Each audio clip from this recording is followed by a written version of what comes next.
He stays on the mountaintop 40 days and 40 nights.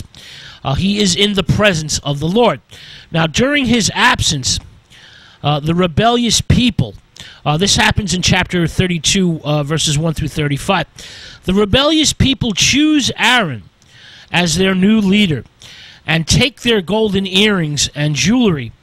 They take it off in order to form a mold. They melt it down, they form a mold, and create a golden calf.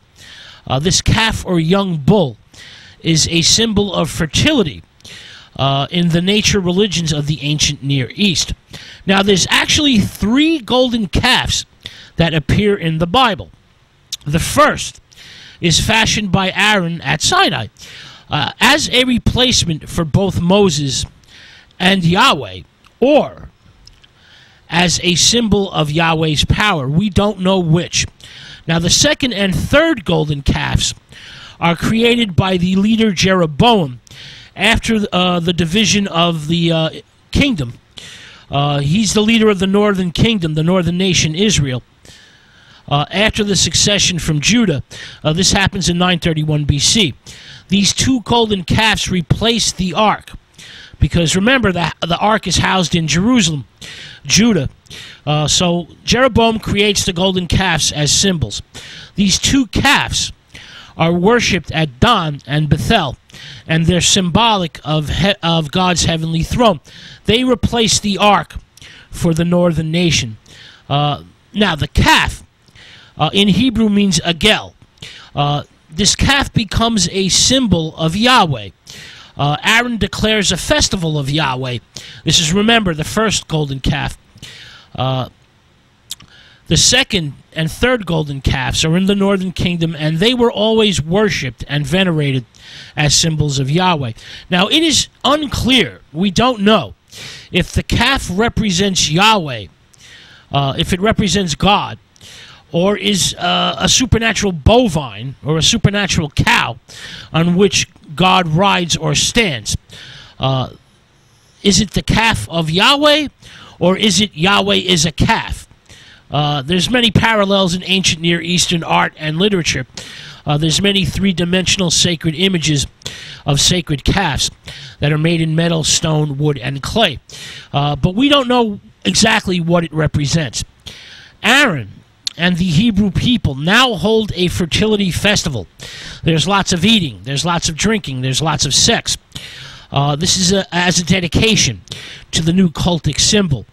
God is, of course, very, very angry over this, and his divine wrath burns white hot. And God threatens to destroy the Hebrews. Moses intercedes, and the Lord changes his mind. Now, God is not bound by inflexibility to an announced plan. He is free to change his course of action when it is consistent with his divine purpose. Moses comes down from the sacred mountain. He divides the people. Those who choose the Lord go to his right side. Those who choose the golden calf go to his left side. Moses breaks the tablets of the 10 Commandments. He hurls them at the calf, and they explode. This is symbolic that the covenant relationship has been broken. And Moses gets the Levites to instantly kill 3,000 people by the sword. Moses then subjects the people to a trial by ordeal. Those who suffer ill effects from drinking water that has been filled with pulverized gold, essentially the remains of the calf, are regarded as guilty, and they fall down with a divine plague and die.